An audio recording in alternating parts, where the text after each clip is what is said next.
আমার দাবি ভালোভাবে পুজো হোক, প্রসাদ সবাই সকলে যেন পায়। কি দাবি? শান্তিভাবে যেমন ঠাকুর এসছে শান্তিভাবে যেন পুজোটা মেটে। আমার দাবি একটাই, প্রতি বছর পুজোর একটা কোনো ঝামেলা না, পুজোটা মিটুক, এইটাই চাই। না, যেমন সরস্বতী পুজোর প্রত্যেক বছরে যেমন ভালোভাবে বড় বৌদি দাবিটা কি? যতই ঘুরি ওরাও লাটাই তো আমার হাতে। আমার দাবি হচ্ছে ভাসানের দিন মুচকপি না গান না, সে নাচ করতে চাই আমি। আজকে রাত গানে নাচবো আমি। মেজো বৌদি দাবিটা কি? বিয়ে ছোটকার বিয়ে দিয়ে দেবের বইয়ের বিয়ে। সবার বিয়েই তো খেলাম, পুজোতে তোর বিয়েটা কবে খাবো? সবার বিয়ে খাইছি, আমি দুজনের বিয়ে খাইনি, টুকি দিয়ে বুঝা দিই।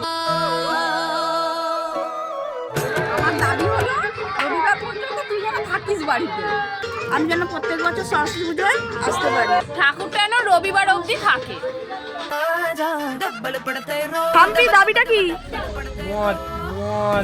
আমার দাবি হলো একটা ছোট ক্যান্টিন, ছোট ক্যান্টিন। বড় সড়ো একটা পার্টি হবে, খাবো। আমি আর কাউকে লুচি দিতে পারবো না, এই লুচি সব আমার।